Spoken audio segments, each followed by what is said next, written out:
Баршаңызға сәлем. Бүгін каналымда сүтті қыз тортының рецептімен бөлісетін боламын. Алдымен таза ыдысыма жұмыртқа мен сары майымды және сгущенкамды салып, блинчиктің көмегімен жақсылап араластырамын. Одан кейін ұныма қопсытқыш салып, қасықтың көмегімен араластырамын да қоспама қосып саламын. Толықтай араластырып болғаннан кейін пергамент қағазымды 3 бөлікке бөліп, торттарымды бірдей етіп салып шығамын. Тортымды пісірместен бұрын газымды 10 минут бұрын қыздырып қоямын. Қызғаннан кейін, тортым дайын болғаннан кейін 180 градуста 12 минутқа торттарымды пісіріп алатын боламын. Тортым мінекей дайын болды. Артық жерлерін осында кальциямен алып тастадым. Енді ортасындағы кремін дайындайтын боламыз. Алдымен 33% сливкиді миксердің көмегімен 1-2 минут араластырамын. Одан кейін қант ұнтағын саламын. Толықтай крем болғанша араластырамын. Креміміз дайын болды.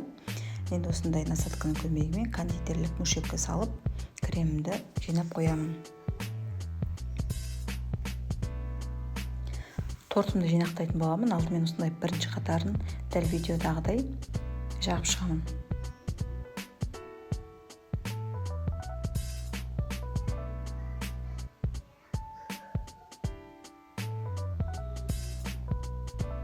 Жағып болғаннан кейін екінші қатарын қоямын. Тағы да солай жағып шығамын.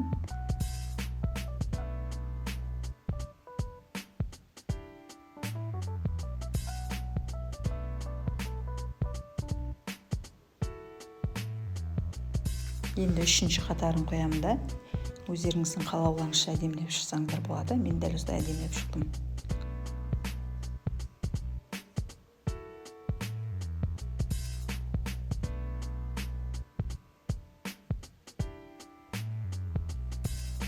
Әдемілік үшін мен какао ұнтағын сеуіп шыққан болатынмын. Мінекей тортымыз дайын болды. Бізге ас болсын, міндетті түрде жасап көріңіздер. Каналға тіркелмесеңіздер, тіркеліп, лайк басып, комментарий қалдыруды ұмытпаңыздар. Достарыңызбен бірге бөлісіңіздер.